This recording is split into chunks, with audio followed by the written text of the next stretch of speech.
So this is new that this year you're feeling like the... Oh, yay. Hi. Hi. Hello. I'm Alison Gilbert. I'm the founder of The Big Whisper, which is a community for women who want to build thriving businesses. And I am here with Saskia DeVries, the founder of Saskia. We are here in her studio in Industry City, where she makes beautiful jewelry. And we are here to talk about her recent rebranding process, which will give you all the backstory of what it was formerly called and all of the learnings in her journey to share with other female founders who are building their businesses and sort of demystify some things about the rebranding process. So without further ado, I'd love for you, Saskia, to introduce yourself. Sure. I'm Saskia DeVries. My company used to be Saskia DeVries Designs. It started out of a hobby, something I just did for fun. I used to do it as a kid. My mom has a necklace she calls the Vintage Saskia that I made when I was 14. And it was just something I did on the side, and it slowly, people were really into it, and it just really grew organically. And then my hobby slowly became a business, and then I pulled my husband in, and then I got a friend to help, and then I got to a place as it kept growing that I realized it was a business. And that was a huge transition, and then somewhere along the way we found each other, and then this whole rebranding happened, which was a huge change and growth for our company. Yeah. What was the moment so how long have you had the company for? It's a little tricky. We're saying between 8 and 9 years because there wasn't a clear start, but I think we were an LLC. Now it's 8 years that we're an LLC. And what was that moment when you said you felt like, wait, now we're a business? That's a good question. I'm not sure exactly. I think honestly, actually, it was when there were two parts. It was first when I got into the holiday market at Columbus Circle, where I went from having done 1 or 2 days a weekend to doing a 25-day long market. Mm-hmm. So that sort of changed. That was really the big change. And then a few years later, we were accepted into the Grand Central Holiday Market, and it just elevated everything. And so many more people saw me. People wanted to write about the brand. And that was a big growth. But I think when we did a big holiday market for the first time was when it was sort of serious and like, oh, people really like this. I've got something here. Mm-hmm. And then so the moment that led to, okay, now it's time to consider rebranding, what was that? So I'm Dutch. My parents are both Dutch, and Saskia DeVries is a very Dutch name, but it's not the easiest for people to pronounce, and especially not easy for people to remember. Mm-hmm. Our website were my initials, SDV Designs, and that was it was a disconnect. SDV Designs, but I'm Saskia DeVries. I just started to see that it wasn't helping me in the way that I wanted to. And I had to sort of say, okay, my name is difficult, and I considered at some point not using my name. And we'll talk about this more, but I think what I needed I always hear like, oh, I get so many compliments on my jewelry. And I hear that so much that I thought, those are missed opportunities, all those people that Right. love it. So I wanted to find a name that was easier for people to share on the spot than Saskia DeVries Designs, which was a bit of a mouthful. Mm-hmm. Mm-hmm. And so before you started the rebranding process, what did you think branding was? I had no idea. Nothing. I was like, what is that thing? I had no idea. And so now what do you think? Now that you've gone through it. Yeah, well, I think what I started to understand is it's more than just a logo and maybe a bio that's written nicely. It really is the whole story of the company. And my husband, Scott, who is my partner in life and in business, he and I both started to see almost immediately after we started the rebrand that we started talking about the company differently to friends when we were selling. So what I understand, it's a look at who the company is, what you are, and how you're perceived to other people. And I was also really surprised how much our core values, which you really helped us with, our values and our mission, understanding what those were, suddenly I was like, oh, this is something different, and I could speak of it in a different way, and as a company and not a hobby or a mom and pop shop. It became much more professional. Mm-hmm. And it became almost more about not just the look of everything, but also how you speak about it and how you present about it, it sounds. Yeah. So tell us about the process. Like what was one of the biggest challenges for you, and how did you overcome it? That's such a hard question because there were a lot of challenges. It was actually much more difficult than I thought it would be.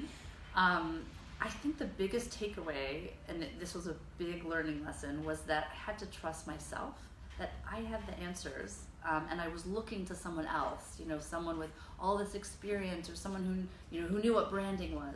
But what I finally realized is that, especially because I'm the designer, I'm not just the owner, but there's so much of me in everything that I make that I couldn't have somebody else really create what the rebrand was.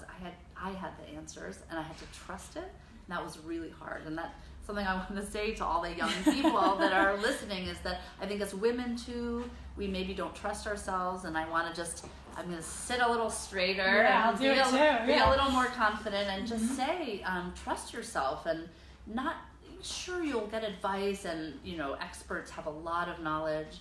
I never thought that the website could just be Shop Saskia. I wanted it to be Saskia from the beginning, but that website was taken. So I certainly got so many valuable things, but I have the answers, and I had to trust it. And I want everybody else to just trust yourself and be confident and sit up straight and tell somebody, no, that's not what I want. It's okay to say no. That was a huge learning, not just for the rebrand, but it's spread into my life and how I'm running the company, learning that. Yeah.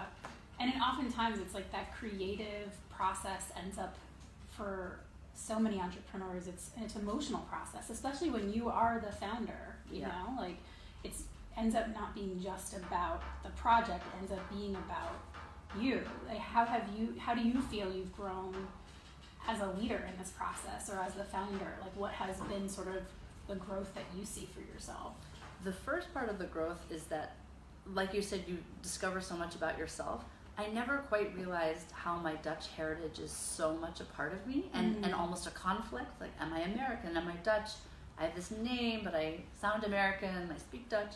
So that was the first part, was really looking at who am I, and I started to see how I've often been stuck in two worlds, and how that actually is part of the company now. Is I want other people to learn about cultures that are different from them. I want to bring cultures together, and I want to just sort of point out that, being American isn't just having American parents, that I'm the first American born in my family, and that I was surprised how much that is a part of my company and who I am. You'd think that I would know, but I really didn't understand how much that affects what I do. And so as a company now, we're focusing more on, we always were telling people about the materials and how it's from all over the world, but now it's just more important, and it's become one of the most important things that we want people to know about. That's amazing, yeah. What was sort of the process for how you got to the logo? Like, what was the process of how you got there, and the new packaging? So we hired a company who helped us rebrand, and we did a lot of brainstorming. That is our heater. We're at Industry City. We are a small company, so don't be alarmed. It's a fun thing about being at Industry City. It's very industrial, and it's real. Yeah, the space is great. Yeah. And now I've lost the question. The process. Yeah. The process. Yeah. So first we talked about the name, and she presented us a couple names, some of which didn't have my own name in it. And as soon as I heard that, I realized, no, it has to have my name. So there was the figuring out of the name, and we couldn't do anything. We couldn't do a logo or anything until we solidified the name. Once we solidified the name, then we started thinking about the logo, but we also talked a lot. We had to do customer surveys. Our branding agency gave us huge questionnaires, and because my husband and I run the company together, we each did them separately, and so it was really interesting to see how we think about the company differently, and how do we merge those together, and which ones do we have to say goodbye to, and which ones do we want to elevate. And then we kind of started developing the logo, and then once we had that, we could think about, what does the bag want to look like? What does the tissue paper? And that was actually something that came out our branding agency had a fun mood board with a really cool pattern, and we started to think, how can we use this pattern?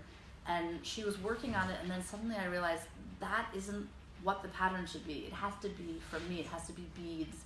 And then together with my design coordinator, we found the best beads, and then I ended up hiring my illustrator friend, Edwina White, to draw the beads. And that wasn't part of our branding, and it's one of my favorite, it wasn't the plan, and it ended up being one of my favorite parts of it. Mm-hmm. So also just being open to Yeah. new things, and it may not be what you expect.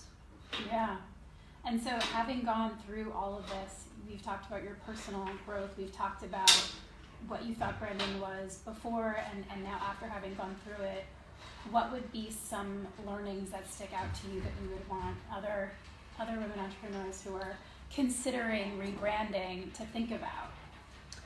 The first thing is just to trust yourself, and if you have a gut reaction that doesn't feel right, you have to listen to it, because if you just say, oh, I'll work it out, then later you'll end up with a product you're not happy with. Mm-hmm.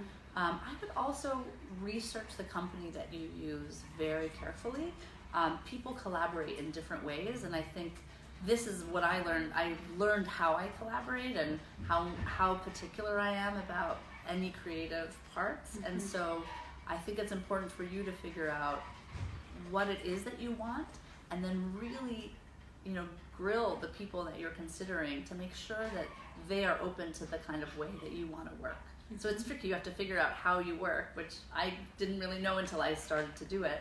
And then you have to really look at find the person that's going to match and work well, because it is a relationship. And so finding the right person, I think taking the time, I think you really have to know it's going to take months to find the right company. And Mm-hmm. that was a surprise.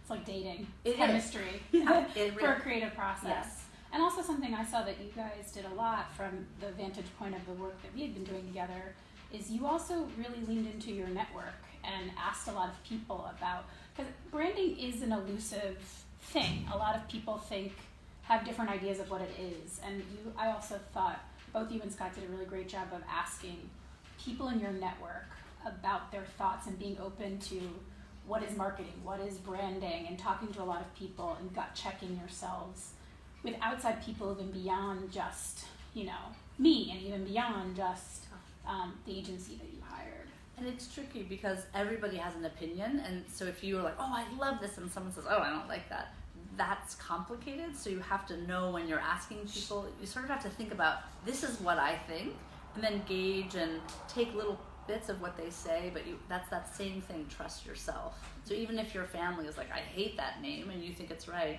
that's the right name. Mm-hmm, mm-hmm. But listen, still, of course, listen to what people say, because when we were considering a name that didn't have my name in it, a lot of people said, what? That doesn't make sense. And having people who know us say that really made me confident that it has to be Saskia. That's my name, that's who it is. Yeah. Yeah. Well, I think this is awesome. This has been great. I want to wrap up with sort of this question, which is, what are you most excited about next? Now that you have this new visual identity to the site and this beautiful new logo and all that new packaging and everything, what are you most excited for now as you step into the next chapter of building out Saskia? Well, the reason I think we finally did go with the decision to rebrand was because we saw this growth opportunity online, and so there's I think that's what we're doing now, is we're bringing people to our website. We do a lot of in-person sales, but now we have little cards and we say, here's 10% off, go to our website. So I'm excited to see how we can continue to translate everything we do in person onto our website. We have a new website, a new logo, but there's always room to grow.